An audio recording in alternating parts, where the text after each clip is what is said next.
అధ్యక్ష మార్పు మార్పు అని అంటున్నారు అధ్యక్ష, మార్పు మార్పు అని అన్నారు కరెక్టే.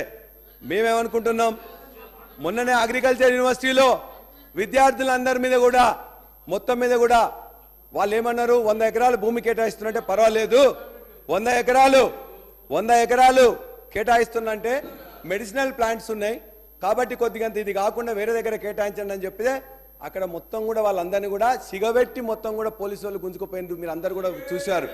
ఇదేనా మార్పు అధ్యక్ష?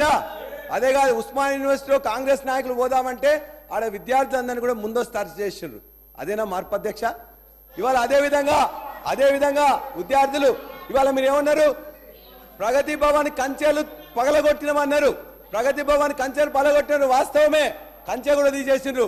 కానీ ఆ కంచెలకు డబల్ త్రిబుల్ తీసుకొచ్చి మొత్తం కూడా ఇవాళ 60 రోజుల పాలన కాకముందే మొత్తం కూడా అసెంబ్లీ ముందు మొత్తం కూడా కంచెల మీద కంచెలేసారు అధ్యక్ష.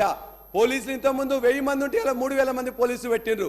ప్రజాస్వామ్య పాలనప్పుడు ఎందుకు కంచెలు, ఎందుకు ఇంతమంది పోలీసులు? మేము అడిగేది మార్పు అంటే అధ్యక్ష, మాకు బిల్డింగ్లు కట్టిన బిల్డింగ్లకు పేర్లు మార్పు కాదు, లేకపోతే ప్లేట్లకు నెంబర్ ప్లేట్లకు మార్పు కాదు అధ్యక్ష, లేకపోతే ధర నుంటే భూమాత చేయడం మార్పు కాదు అధ్యక్ష. ప్రజల జీవితాల్లో మార్పులు తీసుకురావాలి తప్ప ఇవి కాదు అధ్యక్ష. చివరిగా ఒకటే మీకు చెప్తున్నాం అధ్యక్ష, మేము ఇవాళ చివరిగా ఒకటే మాట అధ్యక్ష, లాస్ట్ ఒకటే అధ్యక్ష.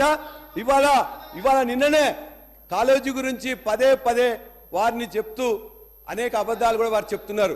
కాలేజీ గురించి, కాలేజీ వరంగల్ జిల్లా ముద్దుబిడ్డ కాలేజీ వాళ్ళందరూ కూడా నిన్న రాసి మా జనగామ నియోజకవర్గం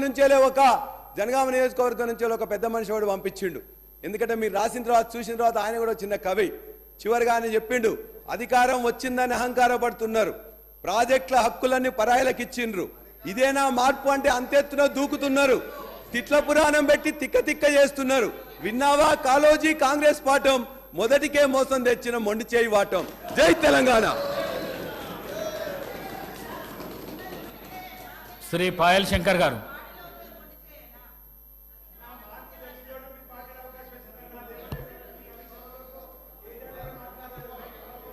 ధన్యవాదాలు అధ్యక్ష.